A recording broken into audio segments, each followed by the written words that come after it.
हाय लोगोफोर चेनेलखौ subscribe खालामाखैबा subscribe खालाम लोगोसे खाथिनि गाथानि सावगारियाव थुनानै हो मानोना आंनि लेटेस्ट भिडिअ आपलोड खालामोब्ला नोंथाङा बे खौरांखौ बयनिख्रुइबो सिगां मोनगोन।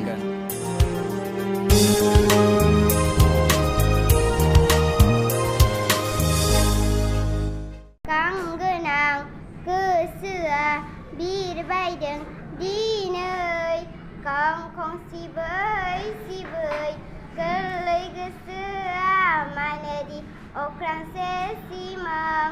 गोरलै गोसोआ मानोदि अख्रांसे सिमां सिखिरि बिरनाय बायदि मानोदि उरां फारां सोंथिया गोरलै फिननाया गोब्राब जायो आं थांहां फैहां सोंथिया गोरलै फिननाया गोब्राब जायो आं थांहां फैहां गांगोनां गोसोआ बिरबायदों दिनै गांखं सिबै सिबै दुफां फैयैयावनो मानोदि बारदों सेफालिया बोथोर सौआब्लानो मानि दै हादों फ्रि फ्रि अखा दुफां फैयैयावनो मानोदि बारदों सेफालिया बोथोर सौआब्लानो मानोदि हादों फ्रि फ्रि अखा आंदि मिथिया आंदि बुजिया बेनो खोमा आघुन फागुना आंदि मिथिया आंदि बुजिया बेनो खोमा आघुन फागुना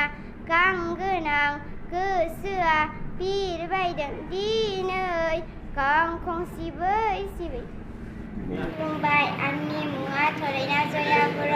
आंनि आफानि मुङा महेश्वर बर' आंनि गामिनि मुङा लागजार आं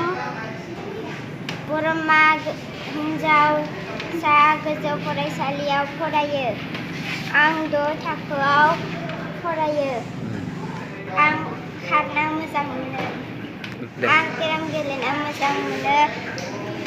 आं ना जानानै मोजां मोनो आं आपेल फिथाइखौ जानानै मोजां मोनो आंनि थांखिया मोजां डाक्टर जानो हेलो मर्निं हेलो